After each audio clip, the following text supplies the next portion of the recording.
was obviously fighting this because it was wrong.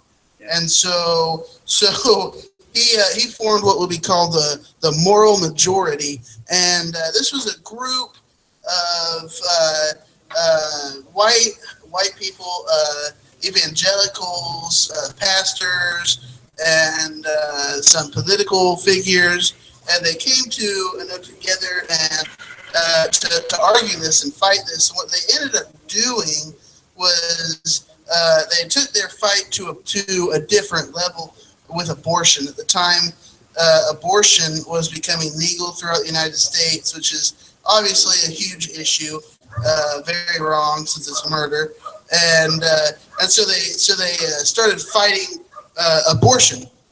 So as kind of like to get them back for taking away their tax exemption, and you know, I actually obviously they won the fight because churches are still tax exempt.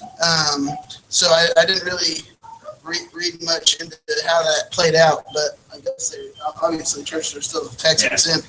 So that worked out for him. And so another thing that he will be very popular for will be the Clinton Chronicles. I tell you, I don't know if I can do this. You can do it. It's kind of gross. Just explain what you're doing right now. Again? Yeah. No one here was there yesterday. Well, yesterday we had the men's Pacquiao lunch, and they asked me to cook this for them because it's so cheap and easy and quick. And so I bought stuff enough for 50 people, but we only had like 6 people show up. So I had a ton of extra stuff left. So I was making grilled cheese, an American favorite. Anymore.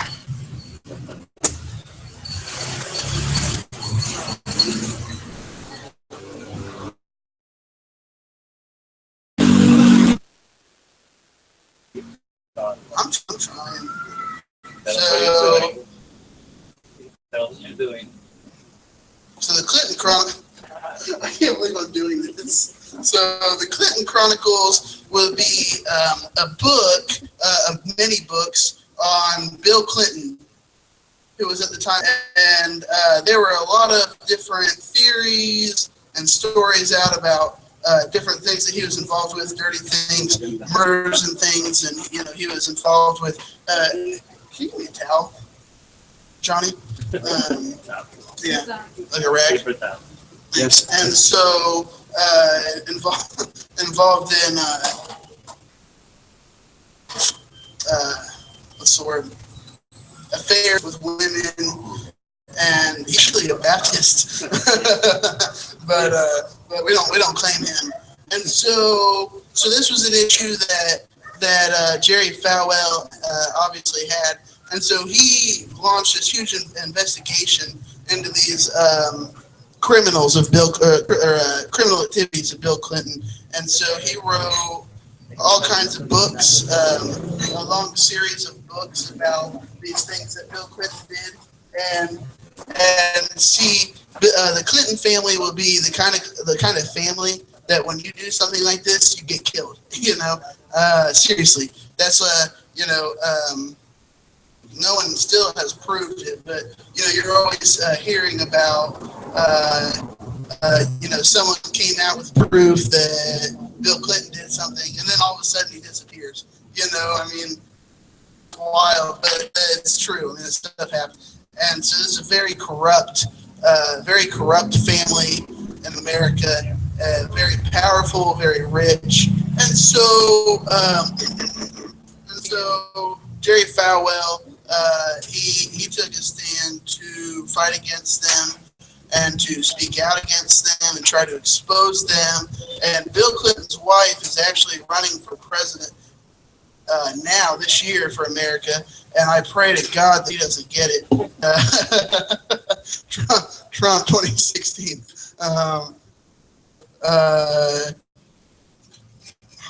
Hold on.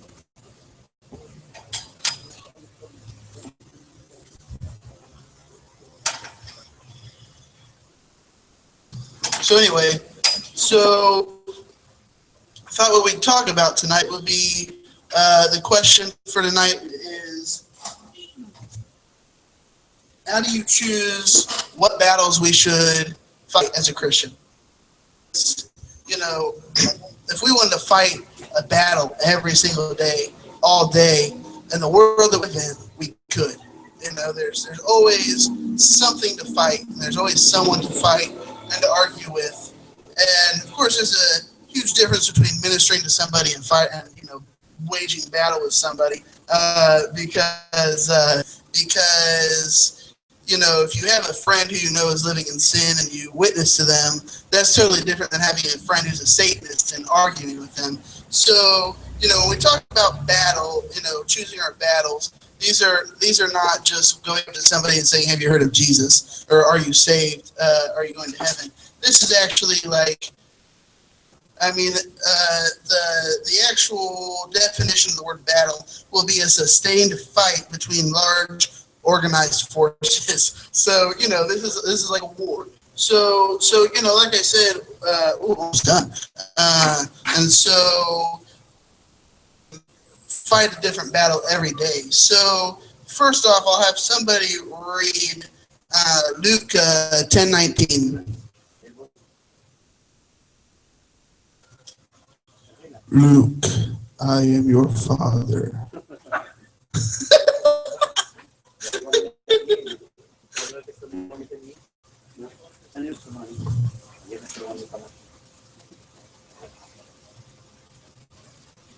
Read it slow so that I have some time to do this.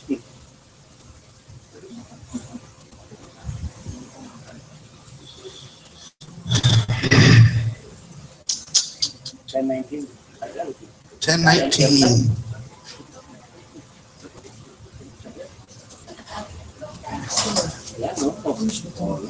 Oh, thank you.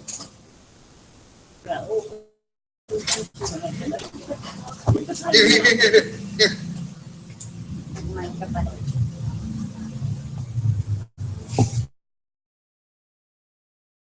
10:90. I give unto power to tread on serpents, scorpions, and over all the power of the enemy, and nothing shall by any means hurt you.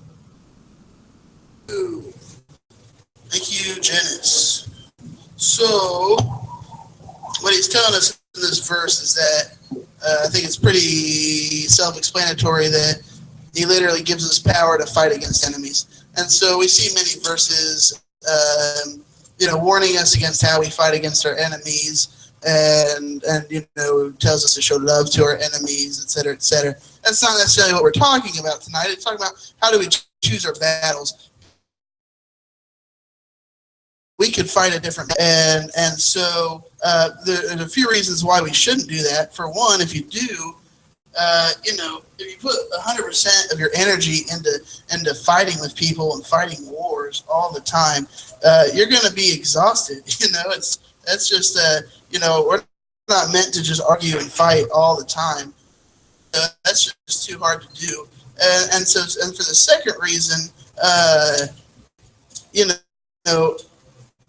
focusing on one thing, if you're just focusing on whatever comes your way, you're not going to be nearly as effective as you could be. If you just fight with everybody that you see, or everything that happens, you're not going to be effective as you would if you just hold on. This is the assembly. Ooh, it's delicious.